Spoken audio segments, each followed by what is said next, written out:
শিশু দিৱসৰ দিনা ৰহাৰ চাপৰমুখৰ এখন বিদ্যালয়ৰ ছাত্ৰ-ছাত্ৰীৰ বিশেষ পদক্ষেপ।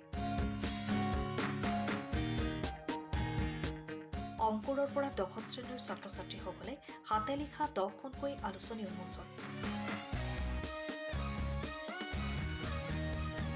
ৰহাৰ চাপৰমুখৰ গীতাদেৱী হানহাৰীয়া স্মৃতি শংকৰদেৱ শিশু বিদ্যা নিকেতনৰ ছাত্ৰ-ছাত্ৰীৰ এই বিশেষ পদক্ষেপ। শিশু দিৱসৰ দিনা ৰহা চাপৰমুখ আদি অঞ্চলৰ 10জন বিশেষ ব্যক্তিয়ে নিকেতনৰ আচাৰ্যসকলৰ তত্বাৱধানত ছাত্ৰ-ছাত্ৰীসকলে হাতে লিখা আলোচনী কেইখন উন্মোচন কৰে।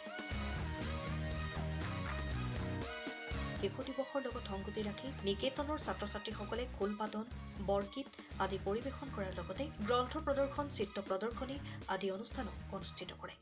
আমি সকলোকে ইয়াৰ জৰিয়তে আমি শ্ৰদ্ধাৰ অভিনন্দন জ্ঞাপন কৰিছোঁ।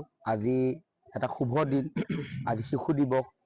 এই শিশু দিৱসৰ উপলক্ষে আমাৰ নিকেতনত প্ৰতি বছৰে আমাৰ এই অনুষ্ঠান উদযাপন কৰা হয়। এই বছৰ আমাৰ এটা বিশেষ পদক্ষেপ আমাৰ ছাত্ৰ ছাত্ৰীসকলে লৈছিল। এই শুভক্ষণতে ছাত্ৰ ছাত্ৰীসকলে আমাৰ 10খনকৈ হাতে লিখা আলোচনী এই অনুষ্ঠানটোত উন্মোচন আদি হৈছে। অনুষ্ঠানটোত পুৱা ভাগৰে পৰা আমাৰ আজি প্ৰথম আমাৰ বন্দনা কাৰ্যসূচী আৰম্ভ হ'ল। বন্দনা কাৰ্যসূচীৰ পিছতে আমাৰ ছাত্ৰ ছাত্ৰীসকলৰ দ্বাৰা খোলবাদন পৰিৱেশন হৈছে আৰু তাৰ লগতে আমাৰ 10খনকৈ হাতে লিখা আলোচনীও উন্মোচন হ'ল। ইতিমধ্যে আমাৰ সভা চলি আছে। সভাৰ পাছতে আমাৰ ছাত্ৰ ছাত্ৰীসকলৰ আমাৰ সাংস্কৃতিক অনুষ্ঠান আছে। সাংস্কৃতিক অনুষ্ঠানৰ পিছতে আৰু আমাৰ ছাত্ৰ ছাত্ৰীসকলৰ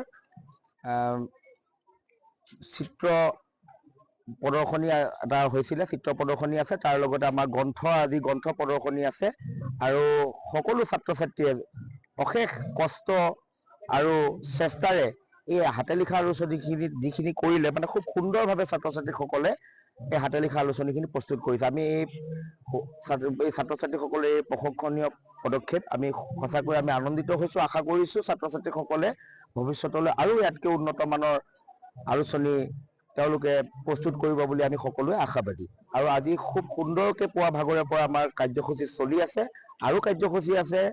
আৰু এতিয়া সেই সভাৰ পাছতে আমাৰ ছাত্ৰ ছাত্ৰীসকলে সাংস্কৃতিক অনুষ্ঠান আছে। আমি সাংস্কৃতিক অনুষ্ঠানলৈ আমি খন্তেক সময়ৰ পিছতে আমি আগবাঢ়িম।